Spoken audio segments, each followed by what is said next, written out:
এই দেখো মা উনানের জন্য জোগালির কাজ করছে, মানে উনানের জন্য জোগালির কাজ বলতে মানে এই দেখো এটা রোদের মধ্যে ছিল, দেখো কিরকম শুকনা খড়ি হয়েছে, যে মা যেগুলো সবে যে এগুলো কুড়ায় কুড়ায় রাখছে।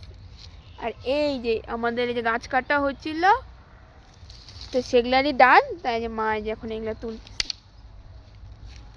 মানে এগুলো যে বসিয়ে এসেছি রোদের মধ্যে স্নান করে অনেকক্ষণ ধরে, তো মা বললো বসে বসে তাহলে খড়িগুলো তুলি। তো বলো কিছু।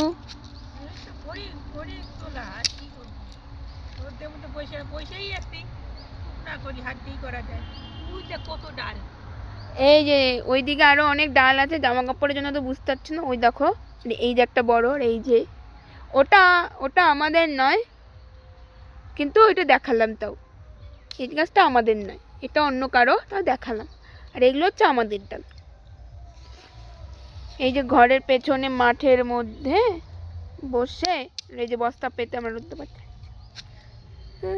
এই যে বাবা চলে আসছে। ক্যামেরা অন, হাই করে দাও। বলো এই যে খাওয়া দাওয়া কমপ্লিট দুপুরবেলার, এই যে এখন আসছি একটু রোদে তাপাতে। হ্যাঁ এখন বিকালে যাচ্ছে, পোয়ালে জামা কাপড়গুলো রাখা, পোয়াল টোয়াল এই যে সব জামা কাপড় মা তুলবে, তো তুলে ফেলুক। তো সন্ধ্যা লেগে যাচ্ছে, দেখো রৌদ্র নেই হয়ে যাচ্ছে। আমাদের খাওয়া দাওয়া কমপ্লিট। আজকে আবার ঠান্ডাটা একটু কম, তো রোদ্দুরটা উঠছে বলে, তাই যে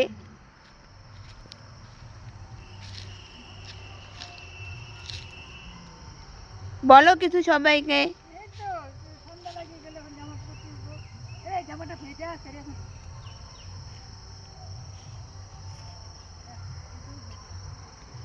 মানে গ্রামে থাকলে না দেখো পোয়ালের মধ্যে জামা মেলা যায়, যে বাঁশ, তারপরে যে দড়ি টাঙায়, কত বুদ্ধি করে করা যায়।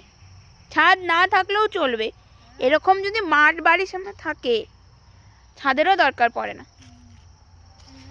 কমেন্ট করে জানাবেন, একই একই জায়গা বারে বারে দেখানো হয়, আপনাদের সেটা কেমন লাগে। আমি তো ঘরেই থাকি, ওর জন্য এইটাই হয়, বাইরে বাইরে এলে তখন দেখানো যায়। এই যে পোয়ালের পুঁজি, এটা আমাদের ঘরের পেছনের দিকটা। আর এই যে মা, সবাইকে বলে দাও, সবাইকে বলে দাও, আর সবাইকে শুভ সন্ধ্যা।